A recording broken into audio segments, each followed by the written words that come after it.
percayalah, mesti tak percaya lagi. Pregnant ke? Betul ke pregnant? Hello, hi, Assalamualaikum. Welcome to my channel.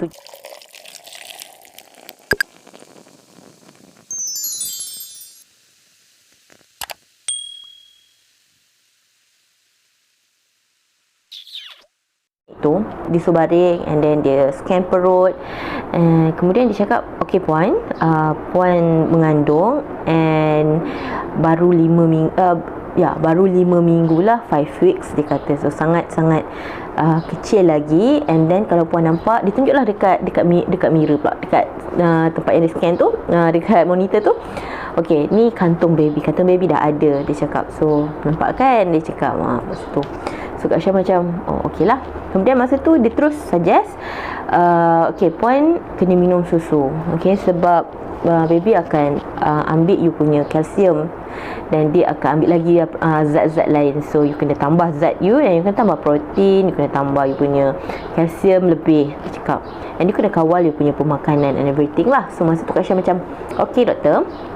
Dia bagi Kak Syah kalsium, and then dia bagi acid folic juga. And masa tu dia syorkan beli susu, okay, susu Snow, I'm not really sure lah, tapi dia punya tin tu warna pink. So nanti Kak Syah akan tunjukkan dia punya tin tu, sebab dia kata susu tu sangat bagus, especially kalau korang ada diabetes, ataupun korang macam ada obesity. So susu sangat bagus sebab dia tak ada gula. Okay, so Kak Syah pun okey lah, harga dia pun murah je. Masa tu dekat klinik tu dia jual RM35.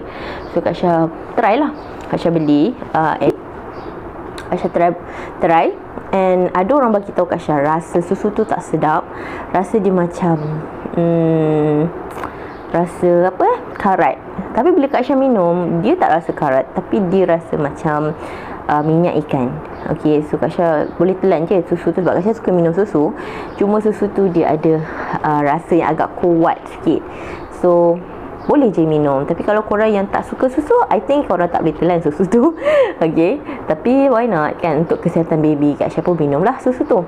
Okay, lepas Kak Syah dah dapat confirmation, you know, like dah dapat dia punya gambar tu kan, dia akan print yang gambar tu, dah dapat tu semua. Okay, kemudian Kak Syah macam berfikir, bila boleh buka buku pink. Okay, so masa tu Kak Syah tanya sepupu Kak Syah, dia kata buka buku pink boleh buka 10 minggu ke atas. Okay, so masa tu Kak Syah macam 10 minggu.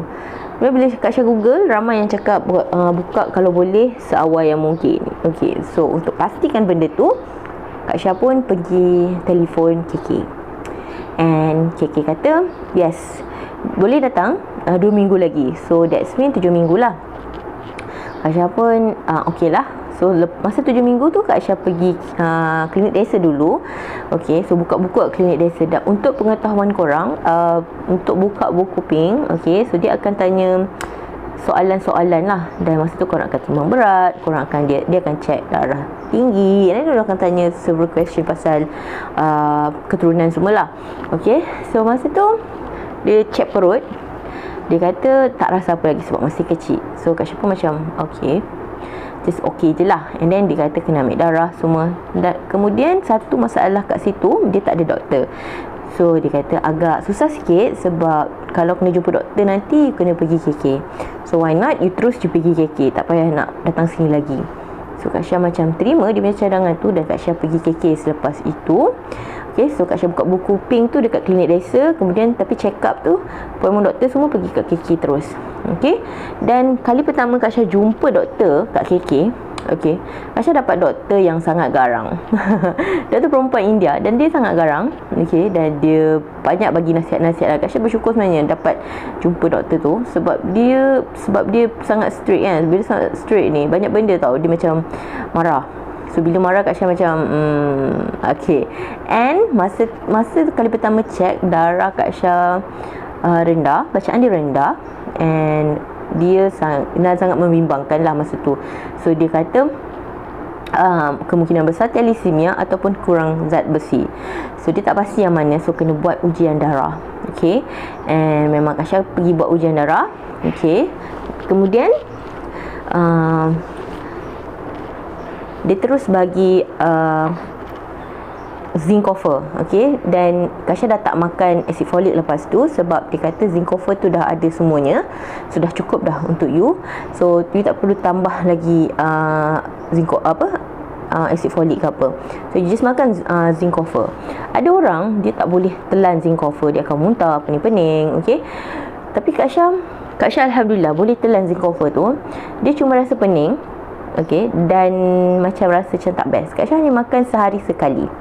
And kali pertama bacaan rendah masa tu, I think dalam 7 atau 6 bacaan dia. Kemudian makan je zinc copper tu, dia terus naik jadi 9, kemudian naik 10, kemudian dia maintain 13. Sampailah Kak Syah bersalin, dan sampailah Kak Syah pantang kan, kita check lagi kan. Okay, so masa tu semua darah 13. Okay, so doktor kata so bukan thalassemia lah, sebab dah buat check darah semua kan. Sekali check dengan doktor scan, dia dapati ada cyst. So masa tu agak terkejut lah, ada cyst kan. Kita pun rasa risau, okay, sebab dia akan membahayakan baby, bahayakan kesihatan kita juga kan. So kita rasa macam dugaan mengandung. So kenapa kena kat aku? So Astaghfirullahalazim masa tu kan. Kenapalah cakap macam tu? Syah diberitahu, kalau tak silap Kak Syah masa tu kandungan baru dalam 3 ke 4 bulan lah. So dia masa tu doktor bagi tahu ada cyst, tapi tak besar, dalam 2 cm macam tu. Dan doktor kata kita akan pantau lah, kalau dia semakin membesar, kalau semakin membesar baru buat operation ke apalah. Tapi kalau dia kecil tu tak ada masalah, sebab dia akan hilang secara semula jadi, ataupun masa bersalin tu nanti dia akan keluar sekali. Itu apa yang doktor bagi tahu Kak Syah lah. So alhamdulillah, lepas tu memang dah tak ada dah. Okay, and masa tu, okay, untuk pengetahuan korang, tengah duk rasa perasaan macam tu, tiba-tiba ada seorang patient ataupun seorang ibu mengandung lah. Okay, dia duduk sebelah Kak Syah. And then masa tu tak ramai orang pun dekat klinik tu, hanya beberapa orang. And then dia duduk tu sebelah Kak Syah, kebetulan sebelah Kak Syah. Macam tu je lah. Okay, so dia pun ajak berbual. Dia cakap berapa bulan, and then ada masalah tak. Okay, so masa tu Kak Syah macam tak berminat nak berbual. Okay, sebab masa tu tengah duk fikir pasal cyst tu lah. Okay, tapi tiba-tiba dia cakap, dia kata saya ada masalah sikit kandungan saya. Kemudian Kak Syah tanya masalah apa.